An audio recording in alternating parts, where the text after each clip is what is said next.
Hello दोस्तों, आप सभी का स्वागत है कुमार क्लासेस के एक और शानदार वीडियो में। आज हम आपको बताएंगे कि मोल प्रभाज या मोल अंश क्या होता है। इस पर हम न्यूमेरिकल भी आपको कराएंगे और इसका सूत्र भी बताएंगे। तो देखो, मोल प्रभाज या मोल अंश क्या होता है। तो देखो, बिलियन के किसी घटक में, जैसे हमारे पास एक बिलियन दिया हुआ है, हमारे पास बिलियन है। ओके, तो जैसे इस तरह का एक कोई बिलियन है, तो बिलियन में क्या होता है, बिलियन होता है क्या है। तो देखो, बिलियन क्या होता है, बिलियन होता है बिले प्लस विलायक का घोल बिलियन होता है। जैसे उदाहरण के लिए, यदि हम एक गिलास में पानी लें और थोड़ी सी चीनी लें, तो देखो, जब हम पानी में चीनी को मिलाते हैं तो वो घुलकर एक जैसी हो जाती है, पानी की तरह हो जाती है और थोड़ी गाढ़ी हो जाती है। तो उसे हम क्या कहते हैं, विलयन कहते हैं। विलय क्या हुआ, विलय हो गया चीनी, जिसकी कम मात्रा वो विलय, और जिसमें घोला जाएगा यानी जल में जिसमें घोला जाएगा उसे हम विलायक कहते हैं।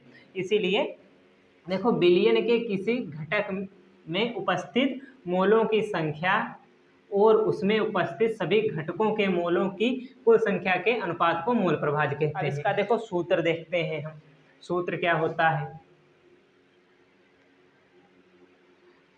तो देखो, बिलियन बराबर क्या होता है, विलय प्लस विलायक होता है। अब सूत्र, यदि हमें विलय का मोल प्रभाज चाहिए, विलय का मोल प्रभाज, यदि विलय का मोल प्रभाज चाहिए हमें है, तो हमें क्या करना होगा, ये फर्स्ट वाला है। विलय का मोल प्रभाज चाहिए तो हमने क्या बताया, विलय का मोल प्रभाज निकालो, विलय का मोल। अगर विलय का मोल प्रभाज निकालना है तो विलय के मोल होते हैं और बटे में होता है विलय के मोल, विलय के मोल प्लस विलायक के मोल, विलय के मोल प्लस विलायक के मोल यदि हम करें तो मोल प्रभाज हमारा विलय का मोल प्रभाज है जो निकल आएगा। देखो, अब निकल आएगा तो मोल क्या होता है, तो देखो n बराबर होता है W बटे m। तो n क्या है, ये मोलों की संख्या होती है, मोल होते हैं, और W भार हो गया विलय का या विलायक का भी हो सकता है। m क्या हो गया, ये अणुभार हो गया, ये अणुभार हो गया। तो अभी आपको जब मैं न्यूमेरिकल कराऊंगा तो आपको आसानी से समझ में आ जाएगा। सेकंड क्या पूछ लेता है, विलायक का, विलायक का मोल प्रभाज। विलायक का मोल प्रभाज के लिए क्या करेंगे, तो विलायक ऊपर लिखेंगे, विलायक के मोल और बटे में विलय के मोल प्लस विलायक के मोल। ए सेम रहेगा, ए वाला सेम रहेगा, सिर्फ ऊपर ही बदलेगा, विलय के मोल प्लस विलायक के मोल, इस तरीके से होता है। यदि आप इस तरीके से लगाएंगे तो आपका जो क्वेश्चन है वो सही तरीके से लगेगा। अभी जब न्यूमेरिकल करेंगे तो आसान तरीके से समझ में आ जाएगा।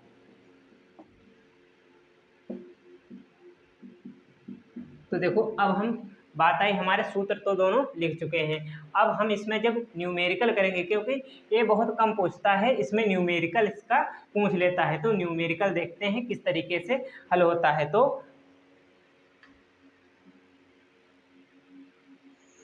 हमारे पास न्यूमेरिकल आ चुका है। ये देखो, पहला क्वेश्चन है, 900 ग्राम जल में 5.8 ग्राम एसीटोन घुला है, बिलियन में जल और एसीटोन के मोलों की गणना कीजिए। तो देखो, 900 ग्राम जल, तो विलायक क्या हो गया हमारा, जल। तो विलायक या विलायक का भार कितना है हमारे पास, कितना है, 900 ग्राम है, 900 ग्राम। और विलय का कितना है, विलय क्या है, एसीटोन। तो विलय का भार कितना है 5.8 ग्राम। अब देखो इतना तो निकाल चुके हम, तो हमें मोल निकालने होंगे। तो मोल निकाल लेते हैं, विलायक के मोल और विलेय के मोल। तो विलायक के मोल, तो मोल किससे निकलता है, भार बटे अणुभार। तो देखो भार कितना है, विलायक का भार कितना है, विलायक का भार है देखो 900 ग्राम। कितना है 900 ग्राम, चाहो तो ग्राम मत लिखो 900। और अणुभार निकालने के लिए क्या करना होता है, जल का सूत्र पता होना चाहिए। क्या होता है, H2O होता है। H का 1 होता है परमाणु द्रव्यमान और 2 से गुणा इसका 16। तो देखो हो जाएगा 2, 2 एकम 2 प्लस 16 कितना हो जाएगा 18। तो यहाँ पर 18 लिखते हैं, इसे यहीं लिख लेते हैं 900/18। इस तरीके से देखो हम निकाल सकते हैं। तो देखो 9 एकम 9, 9 दूनी 18, कितना बचा 100/2 हो जाएगा। तो 2 एकम 2 और यहाँ पर 50 हो जाएगा। तो 50 आ गया। विलायक के मोल कितने आ गए 50। अब विलेय के मोल, विलेय के मोल, विलेय के मोल कितने हो जाएंगे, भार बटे अणुभार होता है। तो भार कितना है 5.8, 5.8। और क्या निकालना है, अणुभार। अणुभार निकालने के लिए देखो एसीटोन का सूत्र पता होना चाहिए। क्या होता है, CH3COCH3। तो इसे हमें निकालना है। तो देखो किस तरीके से निकाल सकते हैं, C का 12 प्लस H का 1 और 3 है गुणे में, तो 3 प्लस C का 12 प्लस O का 16 प्लस 12 प्लस 1 गुणे 3। तो देखो 12 plus 3 plus 12 plus 16 plus 12 plus 3। तो देखो 12 कम 12, 12 24, 12 36, 36 हो गया। 36 और 6 42, 42 और 16 हो जाएगा 58। कितना आ जाएगा 58। देखो 58 आ चुका है। कितना है 58। अब क्या करते हैं, देखो यहाँ पर दशमलव के बाद 0 बढ़ा सकते हैं। तो दशमलव हटाएंगे 0, इधर बढ़ा हुआ है तो दशमलव किस तरीके से हटता है, दशमलव के बाद बराबर अंक हैं, अंश और हर में देखो बराबर हैं। तो या इस तरह से ना हटाओ तो इसे सीधे इतना लिख सकते हो, जैसे दशमलव ना हटाओ तो देखो 58 एकम 58, 58 एकम 58, लेकिन दशमलव लगा तो दशमलव लगा दो, कितना आ जाएगा 0.1 आ जाएगा। ये विलायक के मोल आ गए, ये विलेय के। अब मोल प्रभाज हमें निकालना है। तो हम मोल प्रभाज निकालते हैं, तो किसका, विलायक का निकालते हैं पहले। विलायक का मोल प्रभाज, इसे दूसरी साइड में निकालते हैं, इसे हटा देते हैं। तो देखो किस तरीके से निकलेगा, विलायक का मोल प्रभाज। तो देखो विलायक का मोल प्रभाज सूत्र क्या होता है, जो देखो दिया हुआ है, विलायक का निकालना है तो विलायक का मोल ऊपर, विलायक के मोल, और बटे में क्या होता है, विलेय के मोल प्लस ए वाला विलायक के मोल। क्या हो जाएगा, ए वाला लिख लो विलायक के मोल। तो किस तरीके से देखो, विलायक का मोल हमें पता है, विलायक का मोल कितना है 50, तो लिखेंगे 50।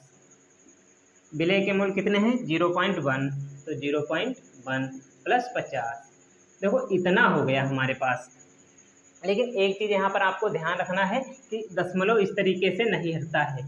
तो क्या करते हैं, इसे हम जोड़ते हैं। तो जोड़ेंगे कैसे, तो देखो लिखा है 50.0 हम लिख सकते हैं, क्योंकि दशमलव के बाद 0 की कोई वैल्यू नहीं होती, तो हम लिख सकते हैं। इसी तरीके से देखो ये लिखा है 0.1, तो 0.1 लिखेंगे, क्योंकि दशमलव के नीचे दशमलव होगा तभी हम जोड़ सकते हैं। तो 1 आ जाएगा और दशमलव लगा है 0, 0 हो जाएगा और यहाँ पर 5, तो कितना आ जाएगा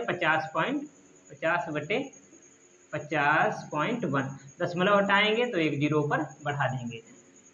तो देखो इतना तो हो गया। अब इसे हमें भाग करना है, तो हम इसे भाग करते हैं। देखो भाग किस तरीके से करेंगे,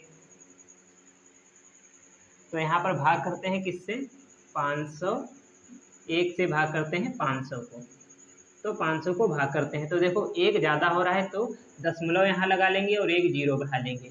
ये 9 बार में जाएगा। कैसे 9 बार में जाएगा, क्योंकि यहाँ पर देखो 5 उठाओ और यहाँ पर 50 उठाओ तो ये लगभग 10 गुना हो जाता है, यानी और 1 जो है वो ज़्यादा हो रहा है, ये 9 बार में जाएगा। देखो 9 एकम 9 हो जाएगा, और देखो 9 और 0 की गुणा 0, 9 पचे 45 हो जाएगा। अब घटाते हैं तो देखो 0 से 9 जाएगा नहीं, 1 इधर से लेंगे, यहाँ से जाएगा, यहाँ होगा 10, फिर 1 इधर जाएगा तो 9 बचेगा 10, और यहाँ 10, 10 से 9 जाएगा, कितना बचेगा, 1 बच जाएगा हमारे पास। और यहाँ पर देखो 9 से 0 गया 9, और यहाँ पर 9 से देखो 5 जाएगा 4, और यहाँ पर कुछ नहीं, दशमलव लगा है, 0 बढ़ा लेंगे। ये देखो 45, 0 9, यहाँ पर 49 है, तो यानी ये फिर 9 बार में चला जाएगा, ये फिर 9 बार में जाएगा। तो हम लिख सकते हैं 0.99। ये देखो हमारा निकल आया है विलायक का मोल प्रभाग।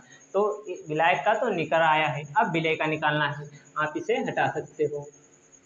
अब हमें क्या करना है, विलय के मोल प्रभाग, विलय का मोल प्रभाज किस तरीके से निकाल सकते हैं। देखो विलय का मोल प्रभाज निकालने के लिए विलय के मोल बटे में विलय के मोल प्लस विलायक के मोल, इस तरीके से हम लिख सकते हैं। तो देखो विलय का मोल कितना है, 0.1, विलय का मोल है 0.1, विलय का मोल 0.1 प्लस यहाँ पर 50 से, तो देखो इसे जोड़ना है, तो इसी तरीके से ये देखो जुड़ा लिखा हुआ, इस तरीके से जोड़ देंगे। तो 0.1 कितना हो जाएगा, 50.1, दशमलव देखो हट जाएगा तो कितना आ जाएगा, 1.501। अब इसे हम भाग देते हैं, तो देखो इसे भाग देते हैं, 501 से भाग देना है 1 को, तो देखो दशमलव लगाएंगे, 0 बढ़ा देंगे, दशमलव लगाया 0 बढ़ा दिया, अभी भी नहीं जाएगा क्योंकि 501 है, फिर 0 बढ़ाएंगे तो यहाँ पर 1 0 बढ़ाते हैं, 1 0 यहाँ बढ़ जाएगा, अभी भी नहीं जाएगा तो 1 0 और बढ़ाएंगे, 1 0 यहाँ बढ़ाते हैं, तो ये बढ़ गया, ये लगभग 1 बार में जाएगा, क्योंकि 502 अगर 2 बार में ले जाएंगे तो 1002 हो जाएगा, लेकिन यहाँ पर 1000 है तो ये 1 बार में जाएगा। तो 501 लिखेंगे, कितना बचेगा, 499 बच जाएगा। देख लो 499 ही बचेगा। अब देखो 499 बचा तो यहाँ पर 0 बढ़ाएंगे, ये लगभग 9 बार में जाएगा, तो ये 9 बार में चला गया। अब देखो क्या करते हैं, तो हम इसे इतना ही आंसर लिख सकते हैं, 0.0019, ये देखो इतना लिख दिया हमने। तो अब चाहो तो आप भाग को यहाँ से हटा सकते हैं। आप इस तरीके से मूल प्रभाज को निकाल सकते हैं। यदि वीडियो अच्छा लगा हो तो लाइक ज़रूर करें और चैनल को सब्सक्राइब जरूर करें और ज़्यादा से ज़्यादा शेयर करें। Thank you.